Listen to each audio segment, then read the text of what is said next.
Hey everyone, Jason here, digital marketing consultant, and in this conversion optimization rate game plan, you're going to learn how to take your CRO to the next level by avoiding these 5 common CRO traps. These are vitally important because avoiding these traps are not only going to save you a bunch of time when optimizing your content, your ads, and your funnels, but some of these mistakes can actually wind up hurting your lead generation and sales growth rate. So it's very important, especially number 5. So go ahead and check out the timestamp table of contents in the description to jump around this video, along with some other helpful videos to optimizing your content, your ads, and of course your sales funnels. So before we dive into these 5, let's go ahead and talk about what our definition of CRO is going to be for this particular game plan. Anything you try to increase the leads or sales you get from your content, funnels, or ads. And that's going to be our definition moving forward in this game plan. So big trap number 1 is not making big split tests. I see this a lot, especially with client funnels. It's very easy to dive straight in and try and make all of these micro adjustments, like let's change the button color or let's change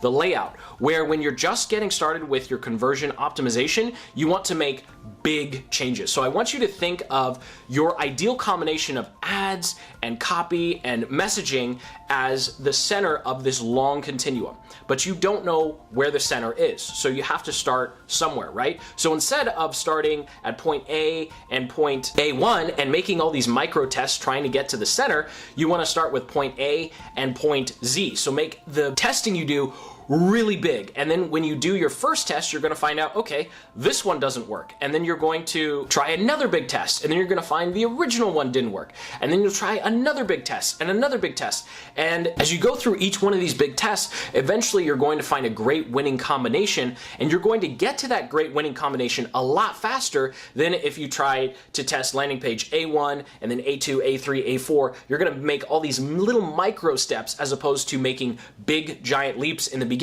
And then when your conversion rates are kind of dialed into whatever your niche or industry is, 30 to 40%, then you can go ahead and start making all those micro things like let's change the button color or let's, move this section above that section. But until you're at that point, you need to make big split tests in your sales funnels and your ads and your messaging. So specifically testing your headlines before you start making all those micro adjustments. Now, speaking of tests, that's actually big mistake number 2 is testing multiple variables. And this is something a lot of people fall into where we want to make big tests. You don't want to make all those little micro tests. So that's mistake number 1. And then mistake number 2 is having too many tests going on at once. So taking a look at this diagram here, you can see we have our prospects, we have our advertising, our landing page, and then our lead magnet. Well, the problem here is we actually have 2 variables. We're testing our messaging and our platforms, and we're testing what's going on the page, where actually you want to have all of your advertising going to one page. I know that sounds crazy, right? But you want all of your advertising to go to one page for each traffic source. So all your Google ads goes to the same landing page, all your YouTube ads go to the same landing page, all your Facebook ads go to the same landing page, but you're not split testing those landing pages yet because you're split testing things inside your campaigns with your ads, your creative, your messaging, your targeting. And so if you're doing any split testing in your ad account, you don't want to be doing any split testing on your landing page because that would be something called a multivariate split test. And the problem with running multiple variables is you need a lot more traffic, which means you're going to either have to wait a lot longer or you're going to have to spend a lot more to actually get to a statistical significance with all of the different combinations that are going on inside of your ads and your landing pages in order to figure out which combination works. So what's better to do is actually just test either your landing page split testing or inside your campaigns. And once you find a campaign combination that works, go ahead and make that campaign drive to one landing page and then split test that landing page, but keeping the campaign settings the same. That way you're always only testing one variable. Otherwise, you're not going to actually know which combination of ad, campaign, and landing page is actually working. And speaking of landing pages, mistake number 3 is testing front to back. I see a lot of, especially entrepreneurs doing this,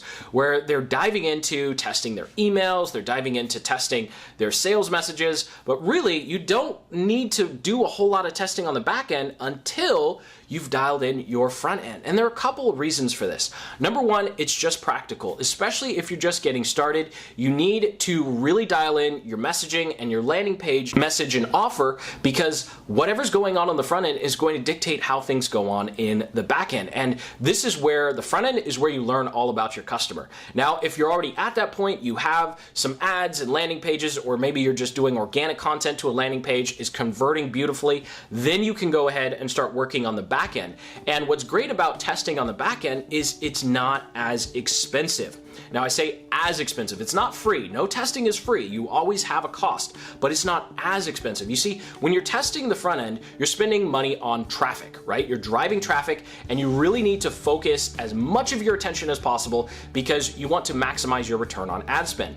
And once people are on your email list, you have multiple chances to try different emails, to try different offers, to try different sales messages. And this is a lot less expensive to test than it is on the front end, because here you're paying per click, you're paying per opt-in, you're paying per impression and view, whereas here the only thing you're paying is your brand equity or the relationship you have with your list, right? So you don't want to send 20 different sales emails in a row trying to figure out which sales email works, right? We're going to be doing some content and sales to continue to build that relationship, and you might find out that it takes longer, but that's okay because you focused on the front end.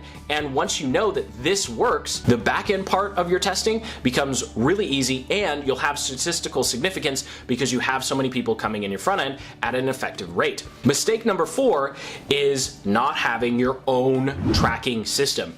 This is huge, and this is something that just punched me in the gut the first time I ran Facebook ads, because the first time I ran Facebook ads, I found that Facebook was telling me I had 5 times the amount of traffic and conversions that was going on inside of my ClickFunnels account, which is the software I was using at the time. And after a lot of research, some Google Analytics fixing, and some work with support and talking to other people on forums, I figured out that Facebook was actually over-reporting the amount of traffic and conversions. And this happens with a lot of advertising platforms. I'm not going to go into, oh, Facebook does this and Google does that. I'll leave that for another video in the comment section. Whatever the problem, whatever the disconnect, whatever the reason, you need to make sure that whatever landing page software you're using, or if you're using WordPress, you have Google Analytics set up correctly with UTM parameters so that you have your own tracking system that is completely independent of what's going on inside your ads account. Because whatever your own tracking system says is almost always going to be lower, and the numbers are not going to look as great as whatever's going on in your advertising platform. And so you want these numbers to make the decisions on, not what's going on inside of your ads account. And finally, number 5 is people. And this is something that is actually arguably one of the most important things on this list, but it's not an actionable item that you can take away. It's actually a state of mind. Because when it comes to conversion optimization rates, strategies, all of these strategies and tactics are designed to help you do one thing: connect with another person. It is so easy to be looking at your Facebook ads, to be scrolling through your analytics and just looking at numbers and forgetting that each one of those numbers, those clicks, those views, those conversions, those opens, those purchases are actual human beings. And your customers are the lifeblood of your business. And so everything we've talked about is specifically designed not to get more out of your customers, to get more out of your traffic source, but to connect more effectively with your ideal customer. And really, that's the whole purpose of conversion optimization, is learning how to speak to your customer and engage with them in a way that they understand so you can be more helpful. I know that's not an actionable item. It's not like, okay, step number 5, go do this. It's step number 5, think like this. So just remember that all of these numbers represent real human beings, and it's so easy to fall into the trap of being cold and calculating and not taking into account headline 1 versus headline 2. There's a reason headline 2 worked better, because it's connecting with your ideal customer on a different level, whether it's emotionally, whether it's the result or the benefit or the feature that you're talking about in the headline.